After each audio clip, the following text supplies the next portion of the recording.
There are a lot of academics who study this city, some ingeniously, some very bravely. But in popular culture, and above all in politics, city's been a dirty word because it's coded for blackness, or it's coded for Latinidad, it's coded for color.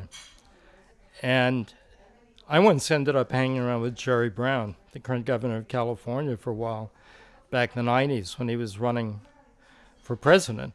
And it's all because I gave a talk somewhere and I said only one candidate in this entire election has talked about the city and even used this word. This is after the 92 riots. And I said, that's Jerry Brown, because this word has become verboten. You talk about the middle class, you talk about Main Street, you never talk about the big city. And the neglect of the city really started, the turning point was, I think, 1978, second half of the Carter administration, shutting down some of the most important federal investment programs in big cities. And the big city, which had incubated and created the modern Democratic Party, suddenly became a subject that you didn't want to talk about. Everything valuable and good in America, if you were a Republican, it came out of rural America and small town. If you were a Democrat, it came out of small towns and suburbs. But you didn't talk about urban issues as a national priority. I calculated once, and I think I can stand behind the accuracy of this, that in the United States, you destroyed more homes by urban renewal, more housing units, than the Allied Air Forces did in Germany during the Second World War.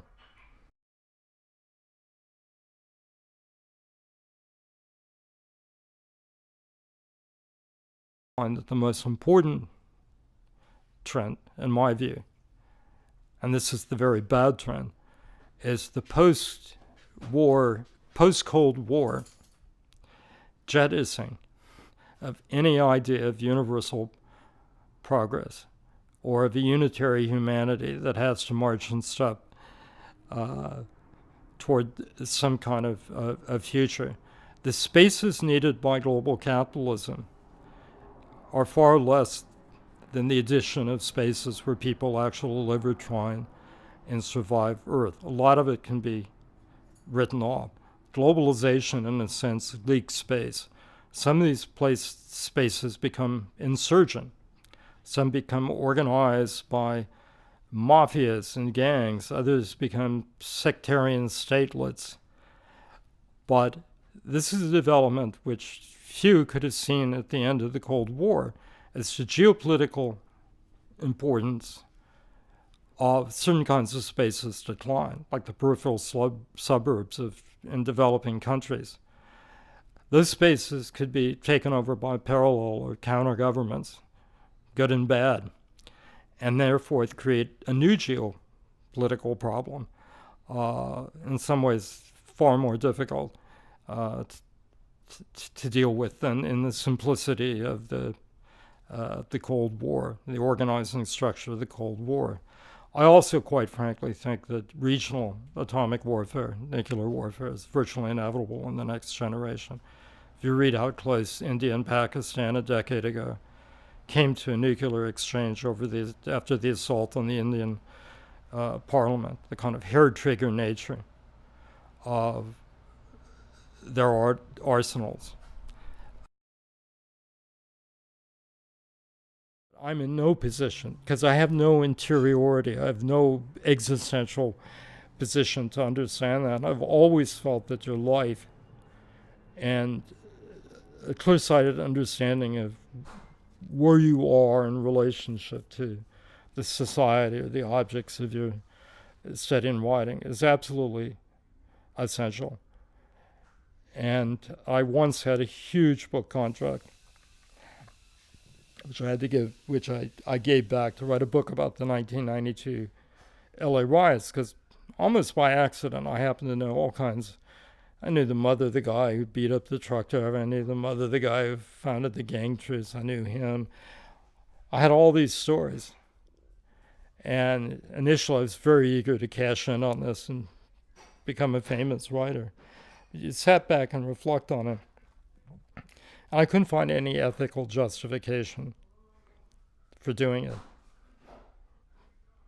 What right did I have to tell their stories? I mean, David Simon, one of the reasons I admire him is he has many voices in him, not just his own. And he's acutely aware of this problem.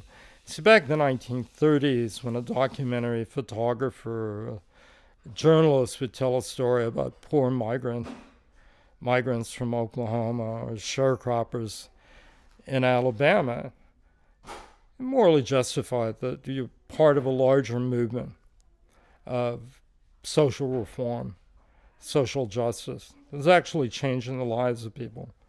But you tell stories about poor people, human misery today. What are you doing it for? You know, where's the cavalry riding to the restaurant? Where is the cause? Noise interruptions here. I never answer the phone.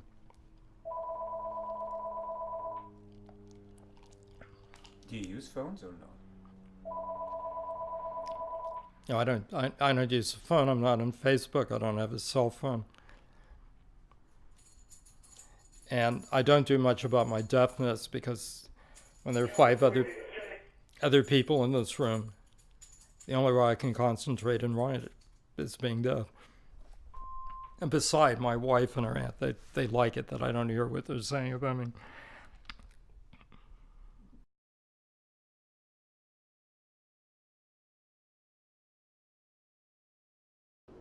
Sometimes I feel like I'm I'm living in a world. I'm about 10 years too far into a world I'd rather not live in. I'm remain thoroughly anchored in the 20th century, except to the extent in my work on cities and political economy. Yes, I'm trying to keep as up to date as possible, but in terms of culture and human experience, and particularly history, I'm what the French would say, a passant. I live deliberately in the past by choice, not just by senility.